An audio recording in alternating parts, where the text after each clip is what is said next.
I chain smoke and I say fuck a lot. But I accept myself for the way I am. I accept you too. Viewer discretion advised. If you make good movies, all is forgiven. Fun fact, Woody Allen was accused of inappropriately touching his 7-year-old adopted daughter. The father is Woody Allen, writer, director, actor.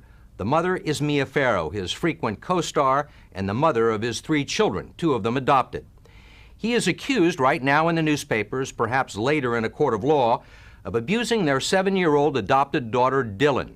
Woody Allen doesn't deny having an affair with 21-year-old Soon-Yi Previn, whom Mia adopted when she was married to conductor Andre Previn. What he does deny is that last August at Farrow's Connecticut country home, in the midst of a bitter but still private custody fight, he molested 7-year-old Dylan. Well, his name is Woody. And it's not even his real name. His real name is Alan Stewart Koenigsberg. So he must have picked it. It's like calling yourself Boner. Hey, Boner! Mikey, I won't bother nobody. I'll just stay right here. I got a boner. Over the past 2 weeks, several celebrities have voiced their support for Farrow, including Natalie Portman, who spoke out on CBS Sunday Morning. We showed Farrow a clip from that interview. Dylan Farrow was visibly moved by seeing the support from actor Natalie Portman. I believe Dylan. I would want to say that. I believe you, Dylan. Yeah. Now I'm going to start crying, but wow. She has been searching for that acknowledgement most of her life. With so much silence being broken by so many brave people against so many high-profile people, I felt it was important to add my story to theirs because it's something that I've struggled with for a long time, and it was very momentous for me to see this conversation finally carried into a public setting. Griffin Newman tweeted last October that he regretted joining the cast of the film and would be donating his salary to the Rape, Abuse, and Incest National Network, RAINN.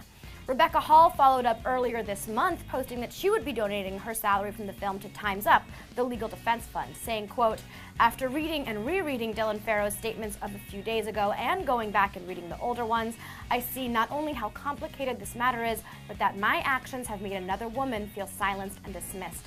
That is not something that sits easily with me in the current or indeed any moment, and I am profoundly sorry." Timothée Chalamet, who seems to be in every movie this year, announced yesterday that he too would be donating his salary from the film to RAINN, Time's Up, and the LGBT Center in New York City. Ellen Pompeo from Grey's Anatomy went to town on people who collaborated with Woody Allen. Let's read some of the tweets she put up. "I haven't gone through his personal journals," responding to Hello Giggles. A journalist went through Woody Allen's personal journals and found he was obsessed with teenage girls, to which Ellen responds, "I haven't gone through his personal journals and I knew that. Shock the people that work with this man. Hashtag ambition is kind." No autocorrect, ambition is blind. In the wake of the Me Too movement and Time's Up campaign, the list of actors who have denounced famed director Woody Allen is growing. Colin Firth is the most recent actor to come forward to speak out against Allen. He appeared in the director's 2013 film Magic in the Moonlight. On Thursday, Firth told The Guardian, "I wouldn't work with him again." The actor's comment came on the same day CBS This Morning aired Dylan Farrow's first televised interview, in which she again asserted that she was molested by Allen, who was her adoptive father, when she was only 7 years old. A gigantic industry has been built on a total non-event. It wasn't as if, I tickled my daughter or something and much has been exaggerated. I'm saying nothing at all. I mean, I went up and played with the kids, read them stories, did my usual things. We played out on the lawn and had a wonderful time with them.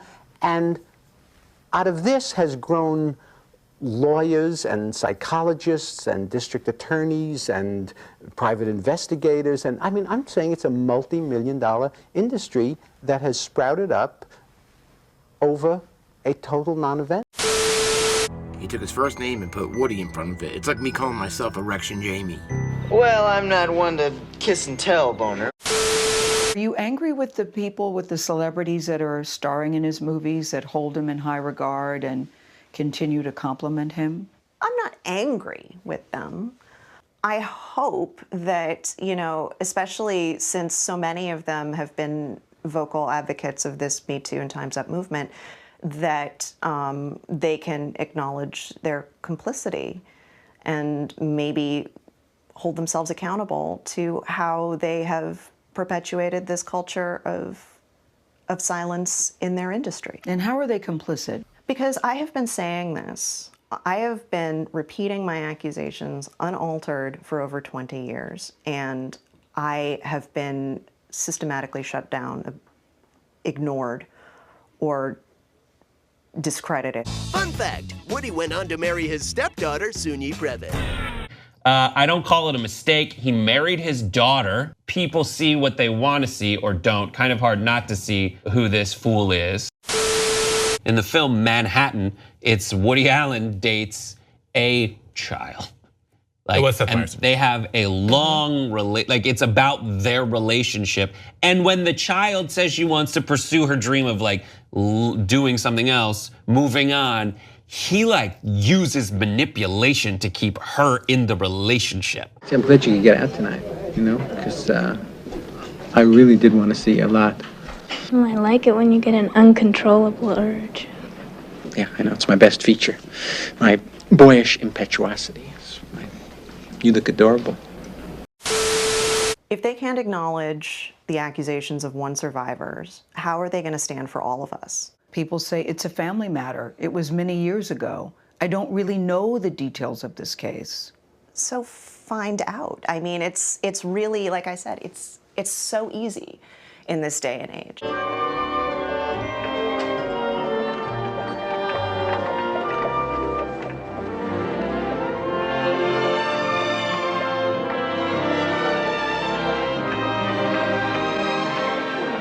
Fighting. I know you're crazy about me.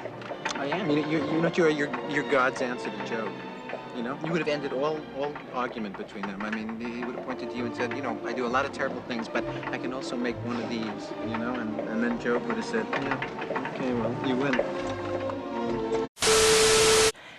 It's a family matter, but here's another thing. I am a real person, and I've been struggling, coping on my good days with the aftershocks of being sexually assaulted as a small child. Mm-hmm. And that's real, and that matters. While looking into Woody Allen, I found this blind item from Crazy Days and Nights. It refers to the island and calls out 3 famous people. This is the Holy Grail. This is what is on the horizon for some actors, producers, and directors that will ruin them for all time. Until 2 weeks ago, I would have thought the chances for anything leaking from this was 0. People kept their mouths shut before, even when the feds were questioning lots of people. The thing is, though, lots of those people lied to the feds. Some were granted immunity and still lied. Why? Going to jail for lying to the government gets you Martha Stewart time and a book deal. Telling the truth gets you jail for a long time and no career or friends when you get out.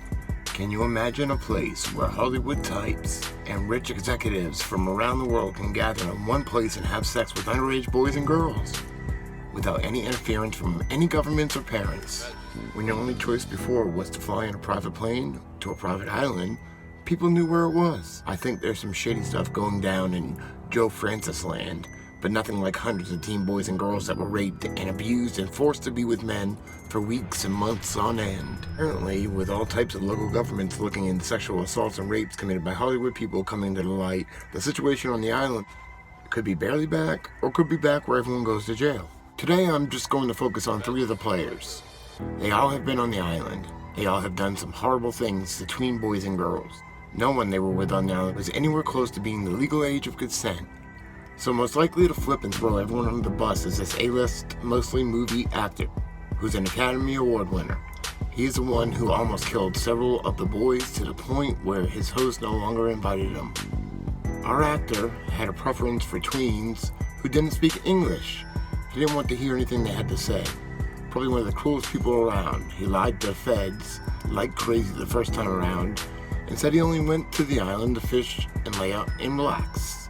People were saying, number 1, Kevin Spacey. Number 2, Bryan Singer. A few years ago, it looked like this A-list director was going down. Apparently, He always went to the island via a boat just because he is smarter than most and didn't want any record. No record means the feds didn't even know he was a guest on the island. Our director would come for 24 to 48 hours of non-stop sex. Apparently he would take enough drugs to stay awake the entire time. The host flew in guys the director always wanted, but was afraid to go near in Hollywood. In Hollywood, he would never go below 16 or 17. On the island, he would go way lower. Number 3, Woody Allen. One person I think would actually kill himself rather than face any kind of public scrutiny is this permanent A-list director. He too was interviewed by the feds, but said it was all relaxation. Funny how the relaxation never included his wife. If it was just him and a bunch of tween girls, he may call him Grandpa. Apparently there was not much sex, but he salted the girls and touched them and made them touch him. He took a lot of photos. My guess is the feds thing would have scared him to death. He seems to have recovered though, because he is definitely back to his creepy self in the past 18 months or so. And the reason I think number 3 might be Woody Allen is because he is known to be friends with convicted pedophile Jeffrey Epstein. You won't take me seriously just because I'm 17. Yeah, exactly, because you're 17. I mean, look at it, man, it's ridiculous. When you're 17 now, when you're 36, I'll be... 63. 63, right, thank you. You know, it's absurd. You'll be at the height of your sexual powers. Of course, I will too, probably, but, you know, I'm a late starter. How has this affected your life? It's affected every part of my life. You know, growing up, and like I said, I pushed it to the side. I tried to pretend or tried to convince myself that this was something moving forward that I did not need to bring with me, even though it came anyway. It's impacted everything. She's gorgeous. But she's 17. I'm 42 and she's 17. I'm older than her father. Fucking stoned. I got motherfucking spaceship. Oh, fuck. Oh,